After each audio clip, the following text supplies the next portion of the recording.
DCB മീഡിയയുടെ പുതിയൊരു വീഡിയോയിലേക്ക് സ്വാഗതം. നാളെ ഏപ്രിൽ 1 മുതൽ പുതിയ സാമ്പത്തിക വർഷം ആരംഭിക്കുകയാണ്. പുതിയ സാമ്പത്തിക വർഷം ആരംഭിക്കുമ്പോൾ തന്നെ ഒട്ടേറെ മാറ്റങ്ങളും എത്തുന്നുണ്ട്. ഇതിൻ്റെ വിശദ വിവരങ്ങളാണ് വീഡിയോ വഴി ഷെയർ ചെയ്യുന്നത്. ചാനൽ ആദ്യമായി കാണുന്നവർ സബ്സ്ക്രൈബ് ചെയ്യുക, വീഡിയോ ഇഷ്ടമായാൽ ലൈക്ക് ചെയ്യുക, ഫേസ്ബുക്കിൽ കാണുന്നവർ പേജ് ഫോളോ കൂടി ചെയ്യുക. ആദ്യത്തെ അറിയിപ്പ്, 1961 ആദായ നികുതി നിയമത്തിന് പകരം പുതിയ ആദായ നികുതി നിയമം പ്രാബല്യത്തിലാകും. നികുതിദായകർക്ക് എന്നും ആശയക്കുഴപ്പമുണ്ടാക്കിയിരുന്ന സാമ്പത്തിക വർഷം, അസസ്മെന്റ് വർഷം, പ്രീവിയസ് ഇയർ എന്നീ പ്രയോഗങ്ങൾ പുതിയ നിയമത്തിൽ ഉണ്ടാകില്ല. ഇവയ്ക്കെല്ലാം പകരം ടാക്സ് ഇയർ എന്ന ഒറ്റ പ്രയോഗമേ ഉണ്ടാവുകയുള്ളൂ. നികുതി ബാധകമായ നിലവിലെ സാമ്പത്തിക വർഷം തന്നെയായിരിക്കും ടാക്സ് ഇയറും. അടുത്തറിയിപ്പ്, 20 ലക്ഷം രൂപയ്ക്ക് മുകളിലുള്ള വസ്തു ഇടപാടുകൾക്ക് മാത്രമേ ഇനി പാൻ നൽകേണ്ടതുള്ളൂ. നിലവിൽ 10 ലക്ഷം രൂപയ്ക്ക് മേലുള്ള ഇടപാടുകൾക്ക് പാൻ നിർബന്ധമായിരുന്നു. 5 ലക്ഷം രൂപയ്ക്ക് മുകളിൽ വിലയുള്ള വാഹനം വാങ്ങിയാൽ മാത്രം പാൻ നമ്പർ നൽകിയാൽ മതിയാകും. Hotel, restaurant bill, convention centre, event management തുടങ്ങിയവയ്ക്ക് 50,000 രൂപയായിരുന്ന പരിധി 1 ലക്ഷം രൂപയാകും. ബാങ്കുകളിലെയും പോസ്റ്റ് ഓഫീസുകളിലെയും നിക്ഷേപങ്ങളാണെങ്കിൽ നിലവിൽ പ്രതിദിനം 50,000 രൂപ നിക്ഷേപിച്ചാൽ പാൻ വേണം. ഇനി ഒരു സാമ്പത്തിക വർഷത്തെ മൊത്തം നിക്ഷേപം 10 ലക്ഷം രൂപയ്ക്ക് മുകളിലായാൽ മാത്രം പാൻ കാർഡ് നൽകിയാൽ മതിയാകും.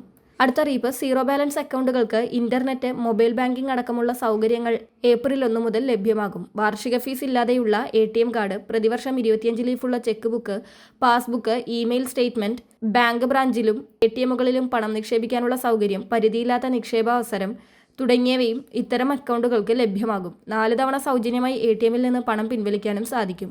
അടുത്തറിയിപ്പ്, എല്ലാ ഡിജിറ്റൽ പണമിടപാടുകൾക്കും 2 ഫാക്ടർ ഒതന്റിക്കേഷൻ നിർബന്ധമാക്കും. OTPക്ക് പുറമെ പിൻ, സോഫ്റ്റ്വെയർ ടോക്കൺ, ഫിംഗർ പ്രിന്റ് അടക്കമുള്ള ബയോമെട്രിക് തുടങ്ങിയവയും 2 ഫാക്ടർ ഒതന്റിഫിക്കേഷൻ സംവിധാനത്തിന് ഉപയോഗിക്കാം. അടുത്തറിയിപ്പ്, തപാൽ വഴി ഇന്ത്യക്കുള്ളിൽ അയക്കുന്ന ഉരുപ്പടികൾക്ക് ബാധകമായ ഇൻഷുറൻസ് പരിധി 1 ലക്ഷം രൂപയായിരുന്നത് 5 ലക്ഷം രൂപയാക്കുകയാണ്. 200 രൂപ വരെയുള്ള വസ്തുക്കൾക്ക് 4 രൂപയാണ് സ്പീഡ് പോസ്റ്റിൽ ഇൻഷുറൻസ് ചാർജ്. അതിനു മുകളിൽ വരുന്ന ഓരോ 200 രൂപയ്ക്കും 1.5% വീതം അടയ്ക്കണം. സ്പീഡ് പോസ്റ്റ് അല്ലെങ്കിൽ നിരക്കിൽ മാറ്റമുണ്ടാകും. 200 രൂപ വരെ 10 രൂപയാണ് നിരക്ക്. പിന്നീടുള്ള ഓരോ 100 രൂപ മൂല്യത്തിനും 6 രൂപ വീതം നൽകണം. അടുത്തറിയിപ്പ്, ദേശീയപാതകളിലെ ടോൾ പ്ലാസകളിൽ ഡിജിറ്റൽ ഇടപാടുകൾ മാത്രമേ ഇനി അനുവദിക്കൂ. പണം വാങ്ങുന്നത് അവസാനിപ്പിക്കും. ഫാസ്ടാഗ്, UPI എന്നിവ വഴി മാത്രമാകും ഇനി ടോൾ പിരിവുണ്ടാവുക. അടുത്തറിയിപ്പ്, ബാങ്ക് ശാഖകളിൽ നേരിട്ടെത്തിയുള്ള ഇടപാടുകൾ നാളെ മുതൽ 3 ദിവസം മുടങ്ങുന്നതാണ്. സാമ്പത്തിക വർഷം തുടങ്ങുന്ന നാളെ ബാങ്ക് കണക്കെടുപ്പും തുടർന്നുള്ള 2 ദിവസം പെസഹ, വ്യാഴം, ദുഃഖവെള്ളി അവധി ദിനങ്ങളുമാണ്.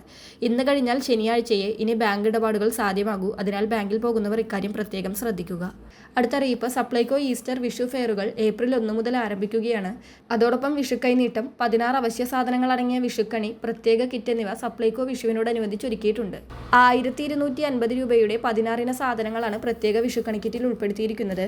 1001 രൂപയ്ക്കാണ് ഇവ സപ്ലൈകോ നൽകുന്നത്. പഞ്ചസാര, ചെറുപയർ, വൻപയർ, കടല, ശർക്കരപ്പൊടി, ശബരി പായസ മിക്സ്, പായസക്കൂട്ട്, മിൽമ നെയ്യ്, ശബരി വെളിച്ചെണ്ണ, ഗോൾഡ് ചായപ്പൊടി, ജീരകം, കടുക്, ഉപ്പ്, പുട്ടുപൊടി, അപ്പംപൊടി, ചിക്കൻ മസാല, ഗരം മസാല എന്നിവ അടങ്ങിയതാണ് കിറ്റ്.